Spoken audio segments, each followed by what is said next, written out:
Good evening and welcome to Metro Focus. I'm Rafael P. Roman. Could New York's mayor be our next president? While the polls show that's quite a long shot, Mayor Bill de Blasio says that he has been an underdog throughout his political career, but has not lost a race yet. The Democrat was reportedly ready this week to jump into the packed Democratic field, which already includes nearly 24 candidates. But on Monday, de Blasio said that you can't make an announcement without first having made a decision, and that he still has not made one. And for more on the mayor's political future, I'm joined now by Gotham Gazette executive editor Ben Max. Ben, welcome back to the program. Thanks for having me. So, Ben, the latest from the mayor is that he's not going to make an announcement about his presidential decision this week. What do we know about where he stands? So I think he genuinely is still trying to figure out if he wants to try to do this. We know that he's doing some polling, internal polling, as well as reading the public polls. He admitted that he had been doing some polling in Iowa. He may also be doing some polling elsewhere, like New Hampshire, South Carolina. He's visited these states as well as Nevada as he was doing some exploration. So I think he's weighing, what's my path? What are my chances here? How could I do this and run the city? What's my pitch going to be? Where do I fit in? How might this affect my political future beyond the race? You know, things like that. Yeah. Some of the questions I want to ask you before the segment's out. He says in May, though. He says month of May. Okay. But, you know, there are already a number of left-leaning progressives in the race, most notably Bernie Sanders and Elizabeth Warren.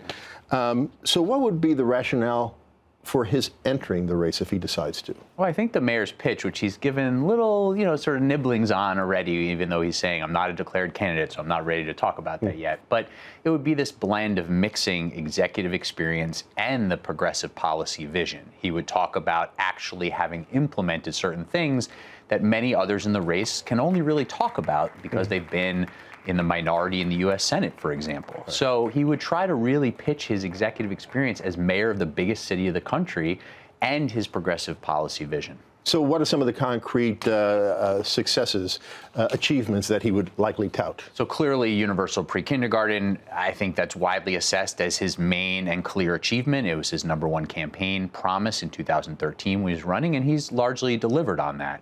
We still have to measure how the program's going. It's still relatively new, but he would certainly be talking about that. And then there's a whole host of other things that he's done. The question is, how do they translate to a national audience? Do things that matter in New York City matter in places like Iowa and New Hampshire? So, but there will be things like paid sick leave, things he's done to help small businesses, a variety of things. He'd have an urban agenda, certainly, that he would be pitching. Well, there was a poll conducted wherein the vast majority of New Yorkers, including the majority of Democrats, said that he should not run.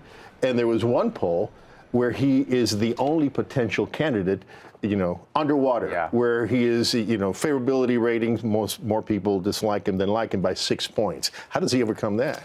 Those numbers were pretty startling. I mean, I think some of that has to do with just the fact that people around the country might associate the term New York City mayor with something that is not necessarily their cup of tea. I'm not really sure. I don't think people know him that well around the country, and that might be his response to that is, these are all early, maybe they don't look so good for me, but I'm not even in the race. People don't really know me. They haven't heard my policy pitch. They haven't met my family. We know his family would be a key piece. That was a big sell when he first got elected. I can't imagine it wouldn't be the same in a presidential race, especially in places like New Hampshire and South Carolina. His wife is from New Hampshire. But I think that would be a long road to hoe, but he would be coming out of the gate, I have to imagine, with some big ideas like he had in his mayoral race where he promised certain policies. And I think he's smart enough to know he's a pretty good campaigner, as you noted, hasn't lost a race, that he would need to come in with a very significant impact. The question is, can he really out-progressive Elizabeth Warren or Bernie Sanders? But as he's getting ready to decide, once again, he's facing questions about his practice of soliciting donations for people doing business with the city. The most recent thing, it was an unearthed report by the Department of Investigations in the city that chastised him for continuing to solicit funds from people who do business with the city after he was admonished not to do it. How does he overcome that? Because, it's a whole string of incidents like that. So there's major ethical clouds that hang over him as he does anything, as he continues to run the city or as he explores a national stage. And we also have to note here that he may be trying to get into this presidential race, sure, with the #1 goal of somehow carving out a path to winning it. But there are other goals he might have, like setting himself up to be in the cabinet of the next Democratic president. So we should note that. And that's where some of those scandals could also hurt him, right? If they become really part of the conversation around him. So he's got that hanging over him. He's also got major other failures when it comes to... For example? Well, he hasn't gotten his arms around the city's homelessness crisis. We know that. He's done a lot to address it and made some progress, but certainly not the kind of impact that he promised or that people expected from this new progressive mayor. Obviously, issues at NYCHA, lead paint scandal. So those are just a couple. We know Amazon fiasco. well, that the can't Amazon help. thing could hurt him in certain ways, whether it was embracing Amazon or then losing Amazon, you know, different crowds.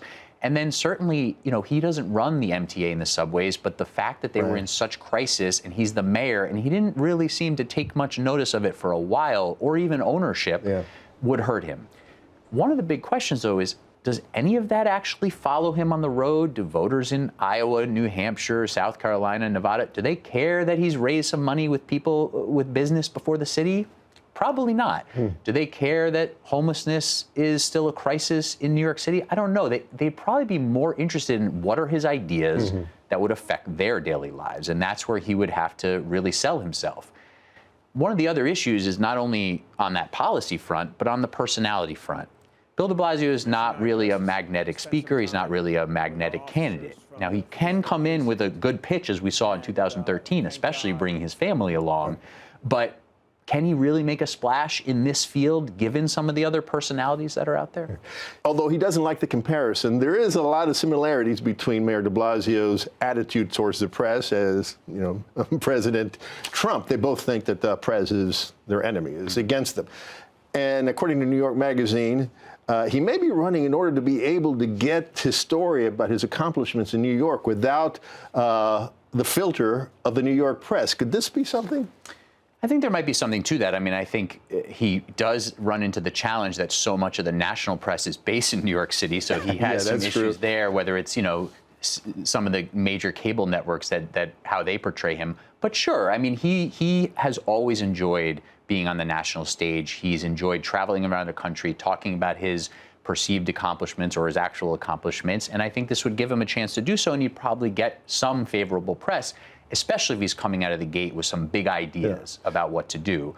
But those stories from back home and some of these recent magazine profiles are gonna shape the larger narrative. Certainly. So if he gets into the race, we have, I think, about 30 seconds left. If he gets into the race, I mean, he's getting into pretty late. The debates are next month. Yeah. What does he do first? Well, he's got to come out with some splashy ideas and really try to make an impact on the larger field narrative quickly. And he's got to try to qualify for that first debate at the end of June, which has a pretty low threshold in terms of polling or donations that you receive. And he might actually be kind of close on the polling. And if he jumps in, it might get him the boost in the polling he needs. So that would be a big milestone. And then he's got to go to some of these states and get some attention and make an impact. So in 5 seconds, what do you think? He's going to do it or he's not going to do it? I'd say it's likely at this point, but I'm not inside his head. And we know the mayor has some tough time making some of these decisions. So All right. we'll see. All right, Ben. Thanks so much for joining us. My pleasure.